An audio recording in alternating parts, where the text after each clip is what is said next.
Hey Bobcats, I'm Kelly Damphousse, president here at Texas State University. I'm also the host of The Current, and in this special episode, you get a chance to hear from a panel of incredible students that were recorded during my annual State of TXST address. And since that address, we've released several pieces of content, including our new signature brand campaign, a new anthem video, and star story profiles of faculty and staff members. Now, the panel you're about to hear is a student perspective from that event, and I hope that you enjoy hearing from these three students as they share the great things they're doing here at Texas State.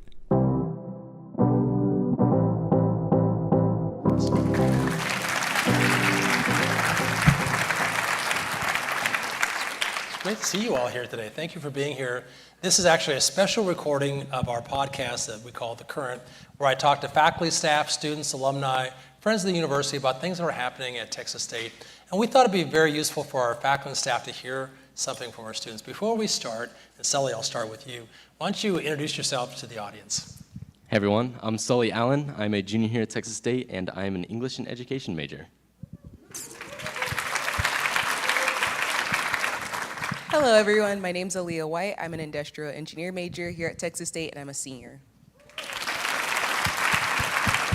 Good afternoon. My name's Chuck Harris, and I'm a master's graduate student in the School of Music, getting a degree in composition.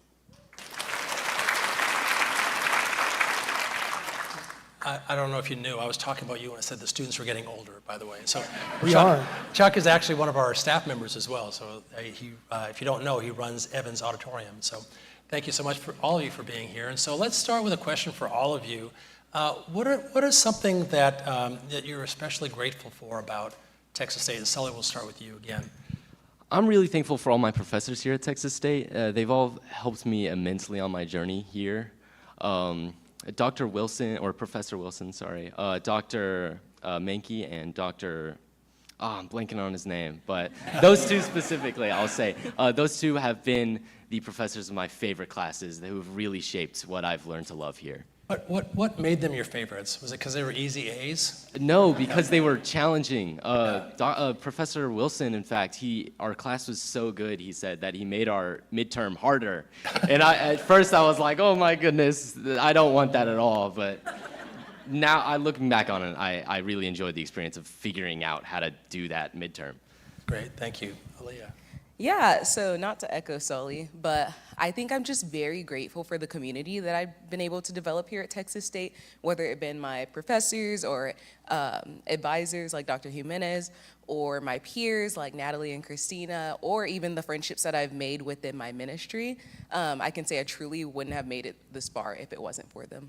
That's great, thank you for sharing that. Chuck, what about you?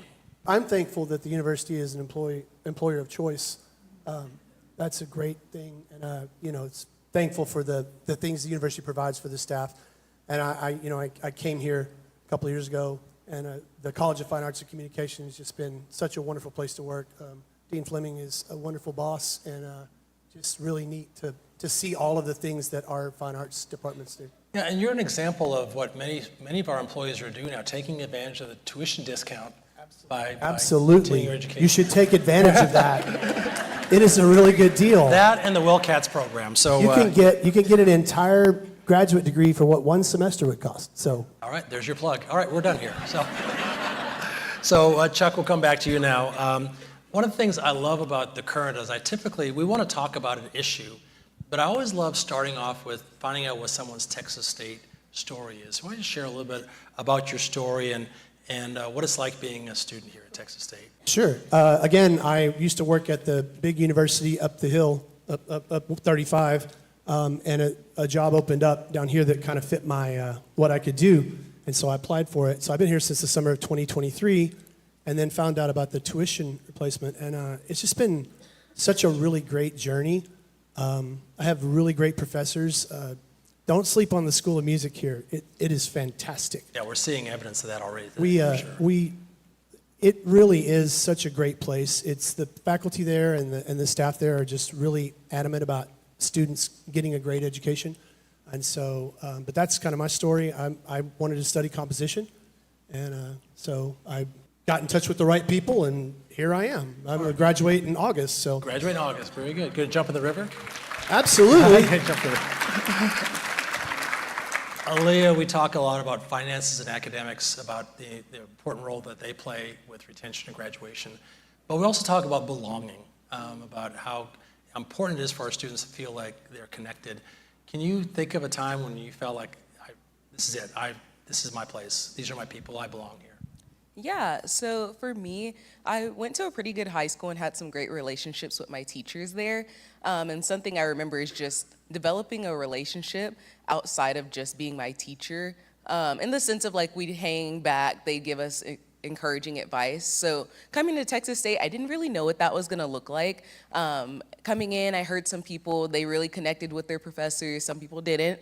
But I remember Professor Shaw. She really made an impact on me when I was taking Writing for Sustainable Change.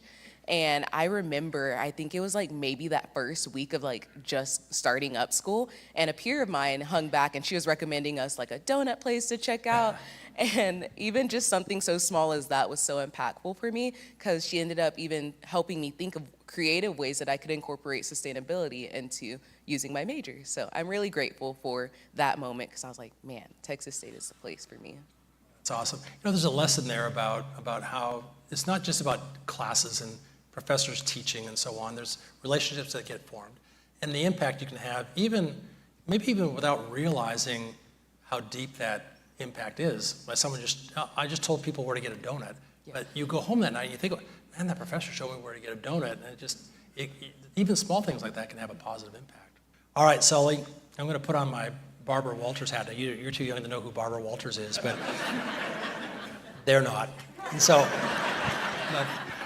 if Texas State is a constellation, what's the star that guides you right now? What inspires your goals and keeps you moving forward? It's a tough one, I know. It is a little bit of a tough one, I have to say.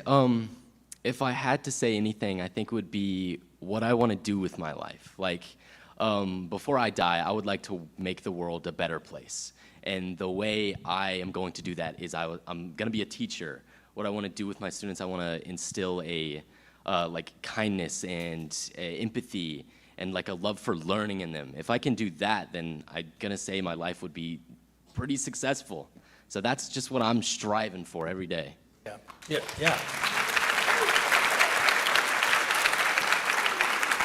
That's better than Barbara Walters would have done. That's pretty good. So that's really inspiring. Thank you for sharing that.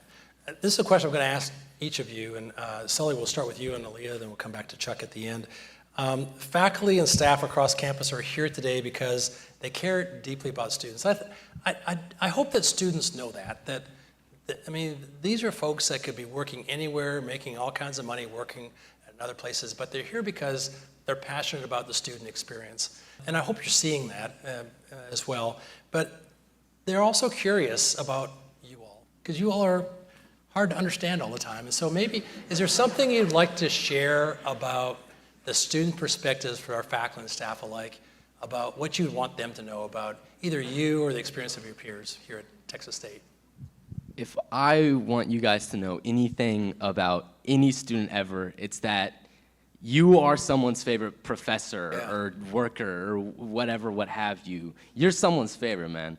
And like, thank you all so much for everything you do for Texas State. You guys truly make this place what it is. That's awesome, yeah.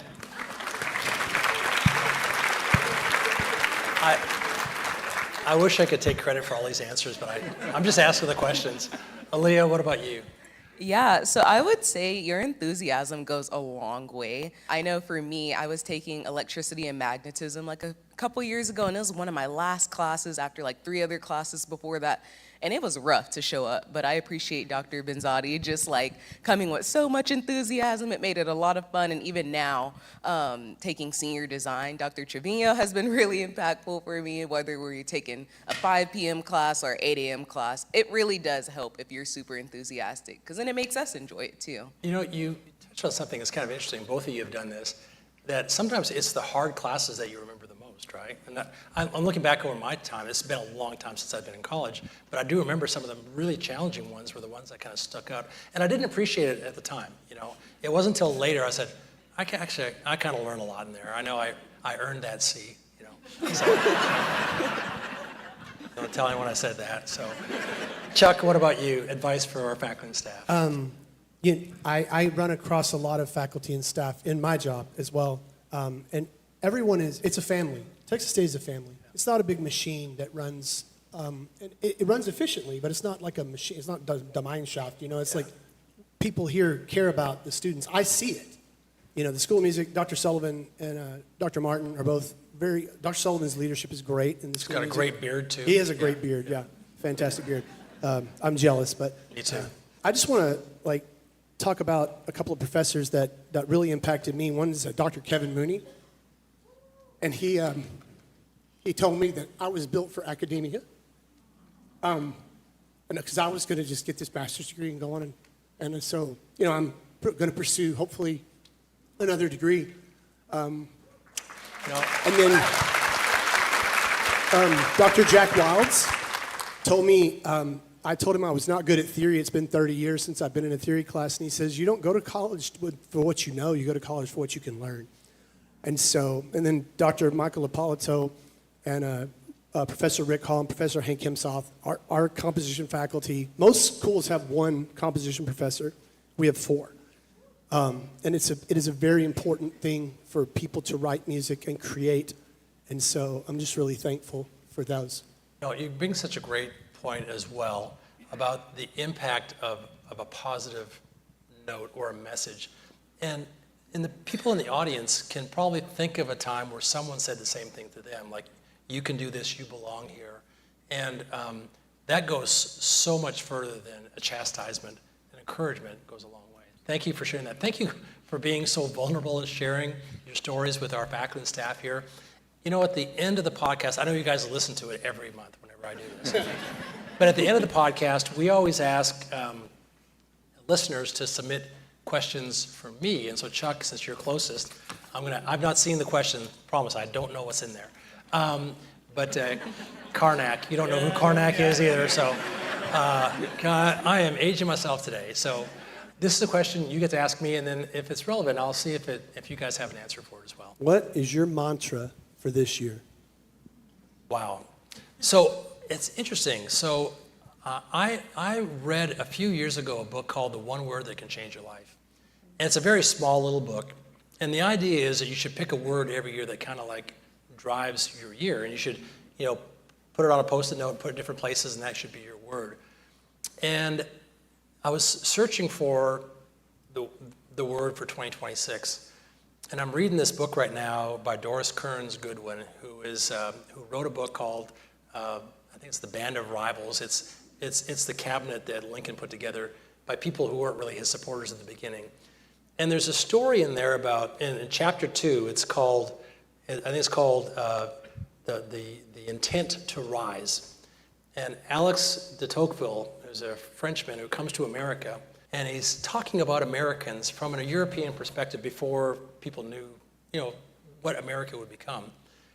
And he said, Americans are just different from the rest of the world because they're unfettered by class restrictions. They can rise above the class they're in. And if you go anywhere, they're always loud and they're trying to, move up and so on. He says they're all about rising above themselves. And there's another part of that story a little later in the chapter. That's the opening chapter. But there's another little vignette about one of the rivals. And he says something like, man, this life is just tough. This guy was living the life of Job. And he said, but I could wither and I could stay small, but I'm going to rise up and rise to meet the next day.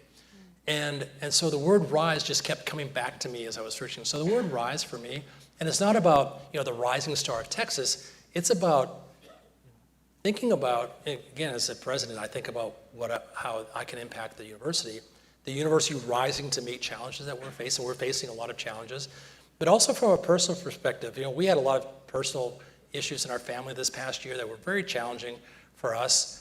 And it's really easy to kind of sink into yourself and get depressed or whatever. But I just said, I'm just going to rise above that. I'm going to rise to meet the next challenge. And I hope the same thing. So I'm going to go to Sully first. Sully, you have a mantra?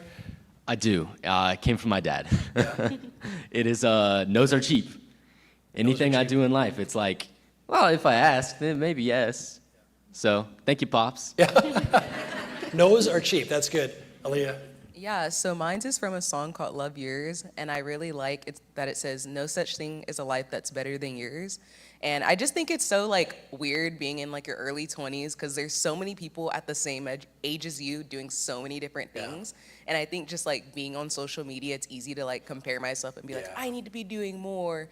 But I don't know, I really like that song because it shows me like, be present, you're doing all the right things, you know, you're getting your degree, and there's a whole world of opportunities out there beyond college. It's awesome. Chuck? I'm going to say my neurodivergency is a feature, not a bug. That's right. That's it for all of us. I think a lot of people will take that mantra on as well. Hey, let's give our students a round of applause. Thank you. Thank you all for being here.